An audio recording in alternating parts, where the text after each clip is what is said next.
So, does Oklahoma State answer the call and win one for the Big 12, or does Texas move on to the SEC with the final Big 12 championship, at least in this iteration? Welcome into the Big 12 championship preview here at the Voice of College Football. We appreciate you all stopping by. Leave those comments and questions in the live chat. We've got Cody Stovall right next to me, locked on OK State. There he is. And then Andrew Miller, Hook'em Headlines. And you also have another podcast, correct, Andrew? We do a YouTube show called The Hook'em Horns Show.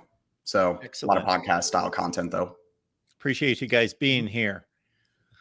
Cody, I'm going to start with you. Let's go big mammoth treetop perspective on this one, because this is much like what we are going to witness in the Pac-12 this final weekend.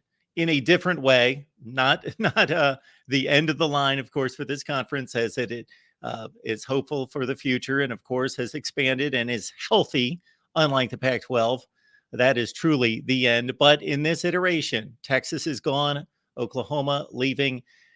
This is a bit of a send-off here, and Oklahoma State, you will have, a lot of folks pulling for you more so than they would have otherwise. Yeah, it's nice to have the Hateful Eight Nation and the new Big 12 Nation all rocking orange this week. Here's the deal. I actually love being in this situation, right? Before Bedlam, super nervous. Halftime of Houston and BYU, super nervous. Playing Texas in the Big 12 title game, not nervous at all. I feel like we're almost playing with house money here, buddy, because we shouldn't be here. Let's just call a spade a spade. After the way we finished last season, the way we started this season, it didn't look like we had a hope or a prayer to get here. Now, as you have talked previously, Mark, in other episodes you've had me on, we always had the talent. I knew we had the talent, but I also knew that we'd find a way sometimes to get in our own way. So, dude, we're playing with house money here, man. Texas has everything to lose. If we win, great. If we lose, whatever. And I think that's a dangerous position for Texas to be in, because everybody and their mom is talking about Texas, and they're number one in the country in several defensive categories. Oklahoma State's number 64, number 114, number 106 in offensive categories. So everybody is saying that outside of Ollie Gordon, O State doesn't stand a chance. And they're likely right, but that's why we play the games. Right? Texas, I don't think Texas has been tested much this year. Other than Iowa State and OU, Texas hasn't really had to deal with a lot of adversity. If this thing is wild, wacky, and crazy in the fourth quarter, that's a time I don't mind betting on Mike Gundy. When Mike Gundy is the favorite, he's probably a sub-500 coach, right? When Mike Gundy's the underdog, especially a double-digit underdog, this is where he performs. This is where we typically find a way to show up and show out. The games we're supposed to win, different story. But the games we're supposed to get slaughtered, these are the games Mike Gundy lives for, man. And and I'll also say Mike Gundy has an OU problem. Yeah, Mike Gundy has never had a Texas problem. We're 9-12 in the last decade's worth of meetings. So I don't see Mike Gundy approaching this game with a whole lot of trepidation. I don't see the players on the team approaching this game. I think we're going to show up pretty loose, man, because we have nothing to lose. So, Cody, my tact. I'm a nice guy, but I'm going to catch some misinformation. I typically like to jump on people in the chat if they're spreading. I just tweeted back at a fairly prominent writer who messed up all sorts of records about the Pac-12 against the other conferences and the ACC against the SEC. Had to make some corrections. Obviously, Mike Gundy is not under 500 as a favorite. I get your point. Maybe in a big spot as a favorite, or yes. Okay, yes. He is obviously not under 500. There was something else there, but we're good.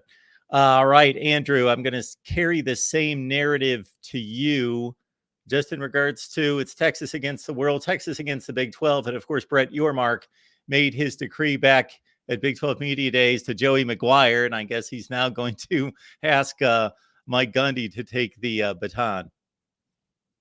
Yeah, the Brett Yormark comments earlier this year, I think, what was that, back in like late August or early September at like a Red Raider luncheon, saying that, he's going to be in Austin and Tech better take care of business.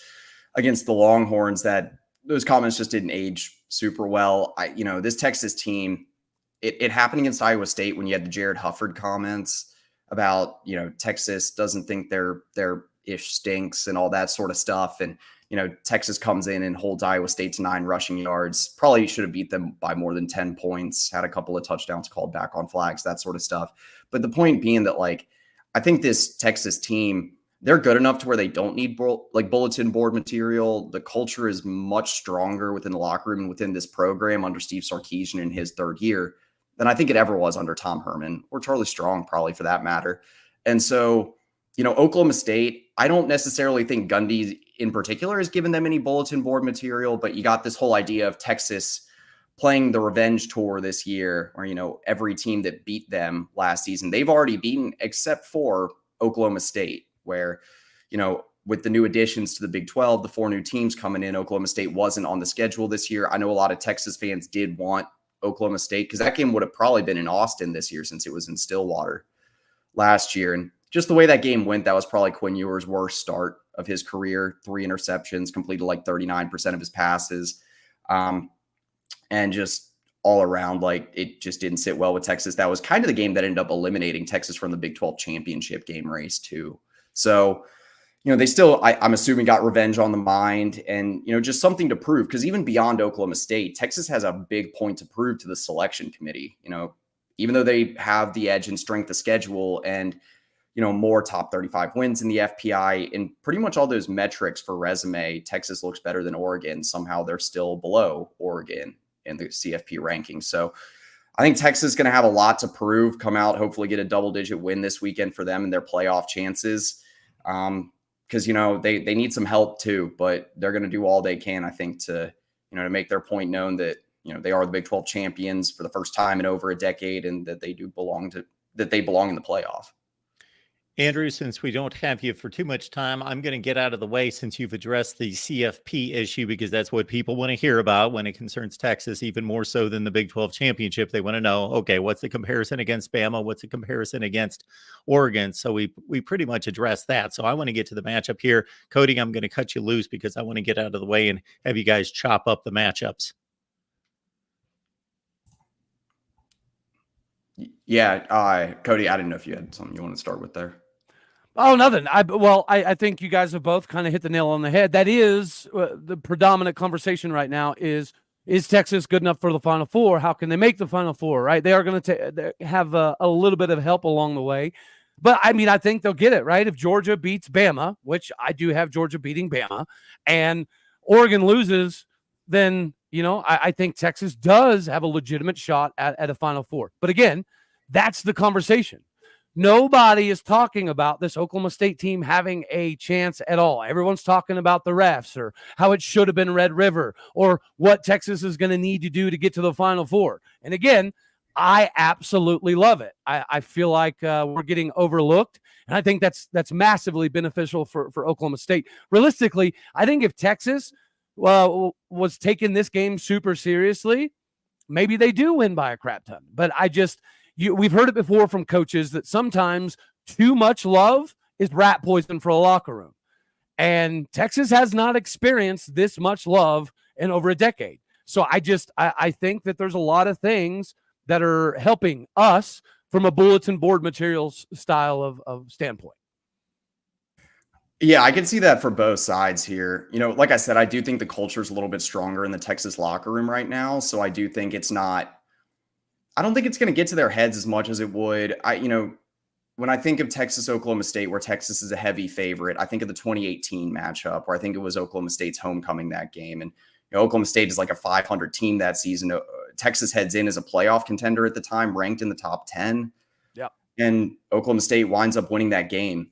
Earlier this year also, I think Kansas State was correct me if I'm wrong there, double-digit favorite pregame against Oklahoma State in Stillwater. And, Oklahoma State comes out of the bye week and wins. I think it's going to have to be a similar thing to that Kansas State game where if Oklahoma State, really comes out firing on all cylinders and, can draw a couple of turnovers and kind of get Ewers out of sorts early like they did Will Howard in that game, that's probably their best path to victory. You are right. Whenever you have Gundy backed up against the wall, that's not That's always a situation he thrives in, always has been, I think always will be.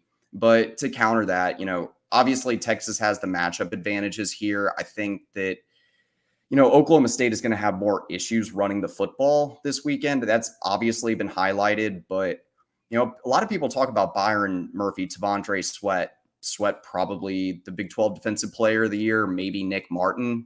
I think that could be an interesting storyline to this game, which defensive playmaker shows out better. But, for me, it's about, can Alan Bowman have a career day?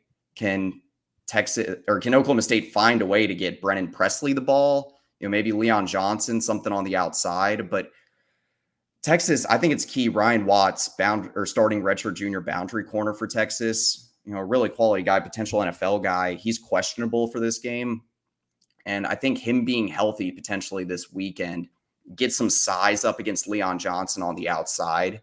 That's one matchup that sticks out to me, because all told, like Alan Bowman, he's going to have a big day. He hasn't had a great season by any means. Statistically, not anything super impressive, but I do think he's managed the offense well in most games. Yep. And he allows kind of Gundy to open it up. Oklahoma State has a very systematic offense, a lot of RPOs, a lot of off-tackle runs. I know Ollie Gordon likes to find some cutback lanes and, really find some big plays. But, Texas, I think they do have the edge on defense compared to the Oklahoma State offense. They need to expect some wrinkles because Gundy's probably going to throw the kitchen sink at them. Vice versa, Texas's offense, I would be hard-pressed if Oklahoma State doesn't have some different coverage stunts, delayed blitz schemes, something to try to get Ewers out of sort, but also, it's going to be tough for Oklahoma State to stop the run consistently, because I think Texas has found a way to run the ball against pretty much every team this season. Some better than others, but they ran the ball on OU. They ran the ball on Iowa State. Even after Jonathan Brooks went down for the season with a torn ACL, they've still managed to find a way to get it done with Jaden Blue and CJ Baxter. And so, for Texas, you got to avoid some landmines here. And, again, offensively, you got to set the tone early in this game. The ball's in their court, because Oklahoma State's going to be jumping on any opportunity they get. Yeah, no, I agree. If we just match up, right, if we do 11 on 11, hat on a hat, we are going to get absolutely dominated, right? That's just the nature of how this game's going to work out. We're going to need to do some cutesy-tootsy things, right? And I think BYU in the first half is a perfect example. As I was saying it in my postgame, I hope that Mike Gundy was taking notes, because Kalani Sitake was pulling everything out of the kitchen sink in the first half, and they were destroying us. And then he took his foot off the gas in the second half, and he tried to hand the ball off and clock management win the game, and that's what bit him in the rear end. If Kalani Sitake would have kept doing the go for fourth downs, fake field goals, fake punt type stuff, I really do think BYU would have beat us. And yeah, I hope that Gundy took that playbook, that note, because it is going to take Alan Bowman's best game. He cannot simply be a game manager and us get this W. We're going to have to do a couple crazy things. We're going to have to get a couple crazy turnovers, because if there's no turnovers and there's no special plays and it's just hat on a hat, we probably lose by 24 plus. But if Gundy can do some things to keep Texas on their heels and keep Texas guessing and show them some stuff that we haven't done all year, that could set us up to have a shot in this game. And that's what I expect. I expect let's just let it loose Mike Gundy. I don't expect an uptight Bedlam style of Mike Gundy. I'm expecting him to just say, screw it. Let's just throw everything at him and see what works. Yeah, I know Gundy said in his press conference this week that that Oklahoma State's going to do what they do, Texas is going to do what they do. It's late in the season. Obviously, I think that's just coach speak. Yeah. There's just no way that happens. But I'm interested to see, also talking like the Texas offense versus the Oklahoma State defense. One thing I didn't mention, it's interesting to me with Oklahoma State running the 3-3-5 defense this year under Brian Nardo, and I think they've gotten a little bit better as the season has progressed, but I would almost describe looking at the Oklahoma State defense, I've said this a lot, as like a game of whack-a-mole, where they can either decide to sell out to stop the run, which Gundy likes to do a lot, yeah, or they try to provide a little bit of extra resources in pass coverage. And it seems like they can kind of pick one or the other. And so I'll be interested to see what they try to do to the Texas offense in this game, because I do think you're going to see a lot of targets to guys like Jordan Whittington in the slot. I think JT Sanders, tight end down the seams, is going to be just dangerous. Oh, yeah. Oklahoma State safeties have not been good in pass coverage this year. That's one thing I do know. Trey Rucker, I think, has just had all sorts of issues defending the deep stuff. Some of this game could come down to how many deep shots is Quinn Ewers able to hit, because I know he's had issues with the deep ball. He had all sorts of issues connecting with Worthy on the deep ball last year against Oklahoma State. And so if he can hit a couple deep balls in this game, that could be huge. One other part to this game that I think is a little bit different than the dynamic of the matchup last year, looking at the Texas offense versus the Oklahoma State defense. For one, I think Oklahoma State's interior D line is better than it was last year. So, Texas trying to run that inside zone might be a little bit tougher against big guys, Colin Clay, Justin Kirkland, and their linebackers are better. Yes, our linebackers are a saving grace. Yeah. Xavier Benson, Nick Martin. Yeah, they're awesome. Colin Oliver too. So the thing, Texas passing game versus the Oklahoma State secondary, the thing that's different this year is you didn't have Adonai Mitchell opposite Xavier Worthy last year. I think that's helped Texas win some games where they don't just, opposing defenses can't just double Xavier Worthy and not have to worry about anyone on the boundary. So I think that's going to be an interesting dynamic to this game, is how does Oklahoma State try to deal with both Adonai Mitchell and Xavier Worthy? Because if you just go man to man with both of them, that you're gonna pay. Xavier Worthy has eaten the lunch of some of the best corners in this conference, whether it's a guy like Josh Newton against TCU. I think Texas did pretty well against TJ Tampa, that big corner out at Iowa State. And Oklahoma State's got two decent corners with some good size, Corey Black and Cam Smith, but I don't think they have the speed necessarily to go one-on-one with Adonai Mitchell, especially not Xavier Worthy. So if Ewers is able to get the ball to his playmakers just simple enough, then Oklahoma State is probably going to lose this game. It's, can Oklahoma State find a way, again, like I said earlier, to disrupt him? Well, and I think you nailed it, man. That's just exactly why turnovers are going to be paramount in this matchup, because our defense is slightly above average, right? Most of the time. I think that's fair. But they have found ways in the fourth quarter to get game-sealing picks or game-sealing fumbles or game-sealing tackles. So that is something that Brian Nardo has been able to do. The end of fourth quarters, our defense has found ways to get turnovers to win games, right? To seal games up. But they give up 450 yards before that happens. So in that stretch of when we give up 500 yards, it really depends on how many points the other team scores. You're going to have yards on Oklahoma State's defense. It's going to happen, right? But as you mentioned earlier, red zone is going to be pretty important, right? Are you taking field goals as opposed to touchdowns? And then the other thing is obviously turnovers. If we get 0 turnovers, we probably do not win this game. I don't see how we win this game with 0 turnovers. But if we do get a couple timely picks and a couple timely fumbles in the second quarter, I think this thing's either going to be very, very overtime style close, or we're going to get our head kicked in. I really feel like there's not a big gray area here. I don't see Texas winning by 10. I could see Texas winning by 2 or 22, right? I don't see a lot of gray area in this game. And I also say we've been good at coming back, right? From 14 points down, 18 points down, 16 points down. We did that. Our last 2 W's against Texas, we were down by double digits and came back. If we get down by double digits in this game, I don't see any way we come back, buddy.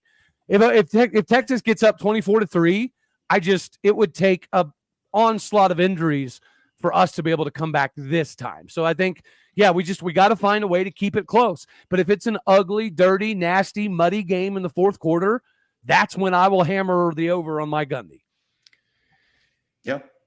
Andrew, we know that you need to take off. Before you head out, you alluded to and kind of referenced what the College Football Playoff Committee is probably looking at, and the way that these 3 teams, there seems to be this Texas-Alabama comparison. I get it. They played why Oregon's not thrown into that if they win the Pac-12 championship as 3 conference champions at 12-1. I don't get that. Why people are just saying they're in, and then we got to compare Texas and Alabama. Putting aside to a certain extent what the committee's looking at, although they should be looking at what I'm asking you to look at, how would you compare those 3 resumes and whatever you consider to be important in regards to dominant wins versus decent teams and all the various perspectives that you think should be taken into account? So I think it's interesting that you asked that, because I think there's 2 different perspectives I can take. I did an article on the site at Hook'em Headlines yesterday talking about the selection committee's criteria that they list on their website that they use to compare, top teams when, you don't have other obvious indicators, big difference in record, win-loss, whatever that be. And they mention, obviously strength of schedule, and then if possible, common opponents. And that, for me, when you're comparing Texas and Oregon, is where things get interesting, where I don't quite understand why they have Oregon above Texas. Oregon beat Tech largely thanks to a late turnover by 8 points in Lubbock earlier this season. Texas just beat Texas Tech by 50. I would argue a better Texas Tech team as a whole too, because Texas Tech was playing some good football coming into the regular season finale. They had won 3 games in a row, whereas earlier this season, they had just lost to Wyoming in overtime the game before. So, in all respect to Wyoming, they're a good team. They took Texas to the 4th quarter. Granted, Texas was able to pull away late and win by 21. So I think, strength of schedule right now, if you're just looking by ESPN resume, Texas is somewhere around 12 or 13. Oregon is in like the low 60s. So when you're looking at common opponents and strength of schedule, it's really confounding that, Texas is below Oregon. I don't know. That's all I have to say on that matter. When I consider it myself, the Texas-Alabama comparison is tough because, if Alabama goes in, I don't think this is going to happen, but let's say Alabama goes in and beats Georgia by 3 scores. Then how do you keep them out at that point? That's the tough part, because then you have Alabama at that point has the only win over a number 1 team in the country this season, I do believe. And then, Texas, even if they say go in and beat Oklahoma State by 21, maybe 30 points, there's just no way that win looks better than Alabama beating Georgia. I think for Texas, the biggest thing this weekend, or what you're hoping, is just that Louisville beats Florida State. And then that just clears up the path right there for you. Because otherwise, I think the things that the committee says they should be considering are what they should be considering, more like the college basketball selection process for the NCAA tournament, where you consider like quad 1 wins, strength of schedule, to some degree, recent trends toward the end of the season too. I think Texas has looked good in their last 2 games. Granted, Oregon has 2. I think that's actually where you can get Alabama a little bit in a bind. They didn't look great against Auburn. And so it took them to get a miracle 4th down play to win that game. So I think it's an interesting conversation. If you have Alabama playing a close game against Georgia, I would actually, if Alabama wins close against Georgia, I would still pick Texas if Texas gets a big win over Oklahoma State. But I know there's a lot of SEC fans out there that would feel differently. But Texas went in and beat you by 10 points on your own turf. You shouldn't have lost that game if you want to make that argument just from a fan's perspective. Now, the Oregon argument, even if they go in and beat Washington by a few points, I do still think Texas is more deserving. I think Oregon wins and they're in. So from a Texas fan's perspective, that's unfortunate, but I just think that that's kind of what the tone they've set. Well, I'll never root for Texas. I'm pretty sure that should be illegal. Okay. But I will say, I'll be rooting for Washington this weekend. I'll be rooting for if Texas doesn't get in, right, and they'll say they beat Oklahoma State by 21, 22 points. It is kind of ironic that a future SEC school is not getting enough credit for beating Bama. Right? Nationally, people are just pretending that game didn't happen, or they're pretending that Alabama is significantly better than Texas right now. So again, I highly doubt I'll jump on the let's go Texas bandwagon. But at the same time, I do feel like Texas is getting screwed right now. And there is no metric anywhere other than the fact that Bo Nix is up for Heisman that Oregon should even be close to Texas. Yeah, I agree. I think Oregon looks really good from the eye test, but I think that's really it for their argument over even Alabama and Texas, because Alabama also has a better strength of schedule and strength of record, I do believe. So, yeah, I have pointed to the Texas Tech comparison, comparison, and for anybody that just didn't see 38-30, there was a play in the end zone on an interception that if it was overturned and didn't go to review, Texas Tech wins the game. Otherwise, Oregon kicks the game-winning field goal. They go up 31-30. They get a pick six on a just last-ditch, last-second effort, walk-off pick six that didn't matter. So that game even closer than 38-30, where we saw what Texas did last week. And Oregon's best win is Utah, 8-4. probably Oregon State last week. Yeah, Oregon State and Utah both 8-4. There you go. Andrew, thanks so much for being here. We appreciate it. We encourage everyone to head over to Hook'em Headlines. Is there anything else that you want people to be aware of? Yeah, the Hook'em Horn Show on YouTube. We got a lot of content coming out this week. We just did a collab show with someone from the Oklahoma State perspective, Adam Lund, that's done a lot of stuff around the Oklahoma State media universe, if you will. And this is going to be a fun game this weekend. I think it's very fitting to me, again, as I said earlier, that Texas is probably facing the best coach in the Big 12, at least what's remaining in the Big 12 after this year. So I'm excited for it. But yeah, check out Hook'em Horn Show and Hook'em Headlines. Thank you, Andrew. Appreciate it. Enjoy the game. Thank you, guys. All right, Cody. Let's get after it here. You guys could be the heroes of the nation. So in the Big 12, your legacy would be just cemented, winning this game, sending Texas on their way with a big L. But also, there are a lot of people across the nation rooting for you. Yeah. Florida State fans are rooting. Florida State they need to take care of business. But the Alabama, Georgia contingent rooting for you. Oregon, just in case. Ohio State, just in case. A lot of folks out there rooting for Oklahoma State. Well, plus you got the Hateful Eight, and then you've got the new ones, right? The UCFs, the BYUs, the Cincinnatis, the Houstons, Arizona State, all of those. I've received several messages about how many new Big 12 members are rocking orange this week, man. So yeah, like I said, we're playing with house money.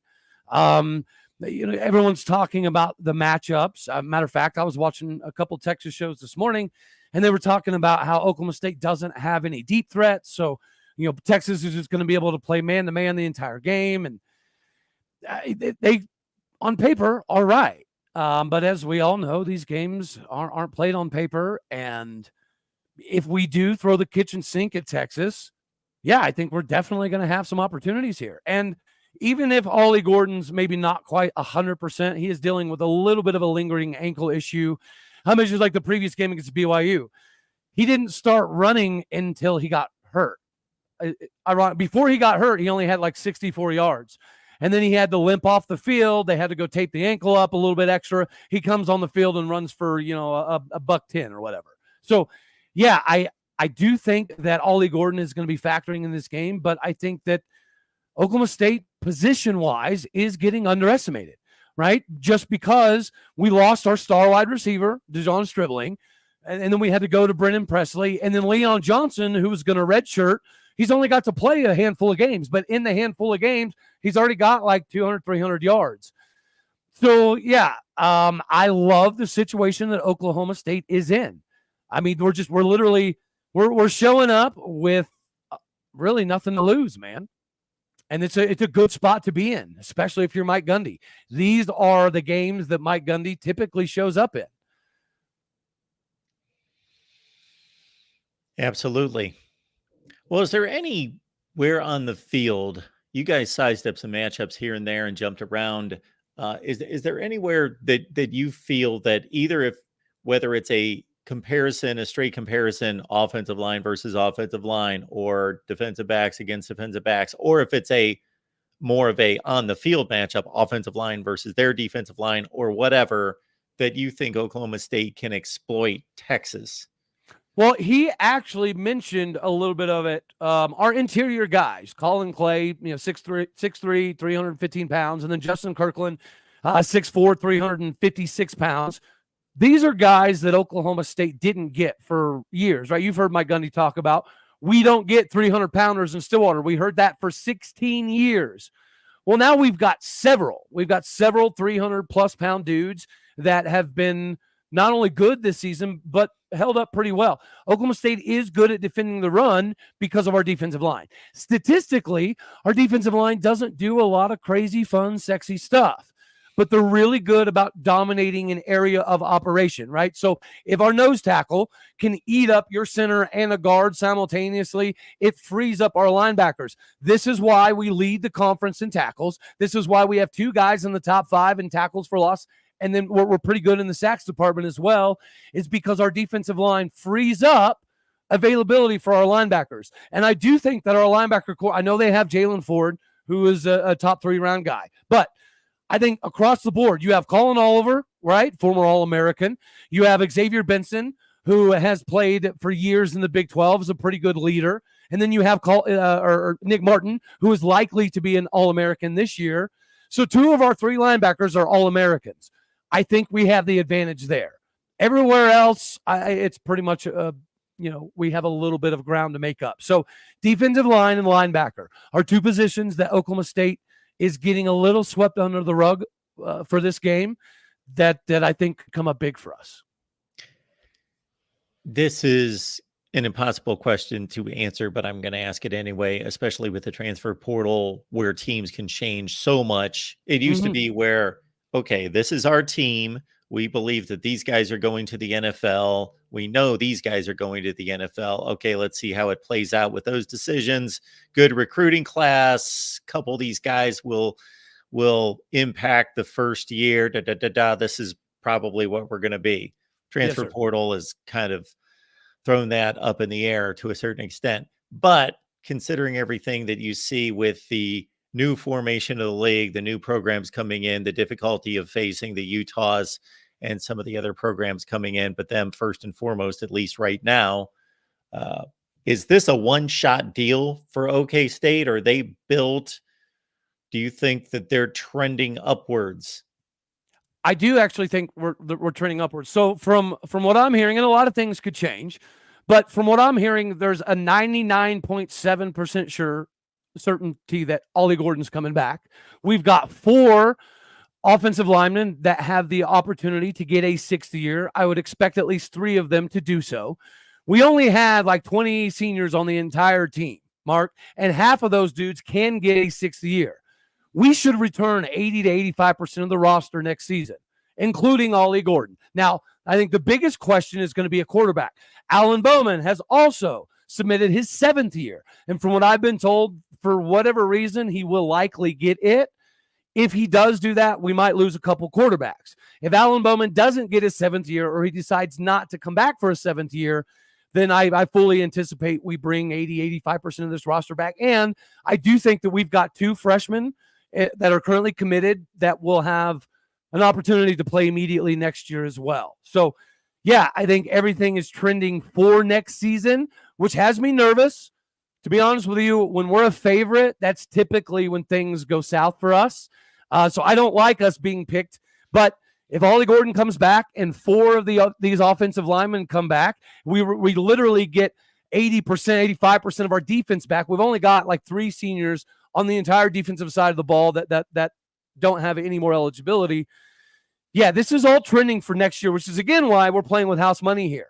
Because everybody's already excited for the Ollie Gordon Heisman campaign that will be happening next year, right? There's no doubt about it. And when you have that with multiple offensive line coming back, multiple defensive linemen coming back, all of your secondary, your corners, your safeties, your linebackers for the most part, we get everybody back except for Trey Rucker and Xavier Benson. It's house money, man. If we win, things are looking even better. But even if we lose this game, the projections for next year will be compete for a Big 12 title, and we will be expecting a 10-win season. Cody, we appreciate you being here. I know that you believe you're going to be at the game, right? Yes, I'm 90% sure I will be there. Yes. Cody Stovall with Lockdown Oklahoma State. Anything that people should be looking out for? What I'm gonna headline in my show today actually is this. One of the other things that I've noticed from a lot of Texas shows and different publications, referees keep getting brought up. So I'm just, and the world needs to know now that if Oklahoma State wins, most of Texas fan base will be talking about it. It's all because of the refs. I guarantee it. You can write it down, take it to the bank. If OSU wins by 2, 10, or 30, Texas will already have the referees and Brett Yormark screwed us on the front page of every headline. Just mark it down. I don't know how I forgot about that angle because we've been talking about that for like 2 years, that everybody's going to be putting the screws to OU and Texas. And if you watch Texas play this year, there's a couple games where they actually got calls. Like, I don't know if you watched the Houston game. Houston had the ball in the red zone with like a minute 20 left. First down, goal to go. And the refs completely screw Houston out of what seemed to be a pretty clear first down by like a whole yard. And then obviously, Texas goes on to win that game. But there's been games this year that the referees didn't help the other team. And Texas got the benefit of some of that. So I do find it slightly preposterous, but it's the same thing you're hearing from OU fans. Oh, we got screwed by the refs from Bedlam, and the only reason it's not a Red River for the Big 12 title game is because of the referees and because of Brett Yormark. You're hearing OU fans, they've been blaming the refs for weeks, and you're hearing a little bit of it already with some of the Texas shows, and they're letting people be cautious about watch the refs. Don't watch the Cowboys, watch the refs. And so, I just think people need to be prepared that even if we win by 75 points, which would never happen, but even if we did, Texas will inherently, automatically put the referees won this game on every headline. It's coming. Cody, we appreciate you being here, man. Good luck Absolutely, on Saturday. brother. The nation is rooting for you. Yes, I love it, man. It's a good position to be in. I greatly appreciate you having me on, Mark. It's always a wonderful experience here, and I'm greatly, greatly appreciative. Thanks, man. Have a great weekend. Have a great God trip bless. to Go Arlington. Pokes. Thank you, sir. Our guy, Cody Stovall with Lockdown Oklahoma State. We also thank Andrew Miller from Hook'em Headlines. Here's the deal for the rest of the day, folks. We will have a Pac-12 championship video here. We already do. We've got a Pac-12 championship preview here at the Voice of College Football. We will have the ACC, the SEC, the Big Ten multiple times. We just did the Big 12. So we are hitting everything, including we are attempting to do all of the group of 5 conference championship game previews as well right here at the Voice of College Football. So for the rest of the day, in addition to all the records that I'm doing, including one of these, I got to get to it because I messed this up last week. I don't know where it is, but anyway, all this Ohio State, Michigan breakdown information, did all that. Plus, page after page after page after page, never got to it. But I've sized up Alabama and Georgia, sized up Iowa and Michigan. Would like to do all the conferences, but doubt that I'm going to be able to get to that because I've got 2 audio podcasts to cut on Thursday as well. But this is what's important. Steve Dace on the Iowa and Michigan channels, Big Ten championship game preview at 5 p.m. Eastern time. Again, Steve Dace joins us on the Iowa and Michigan channels at 5 p.m. Eastern time. Then we've got Florida State live at 6, Miami at 7 Eastern. Join us tonight.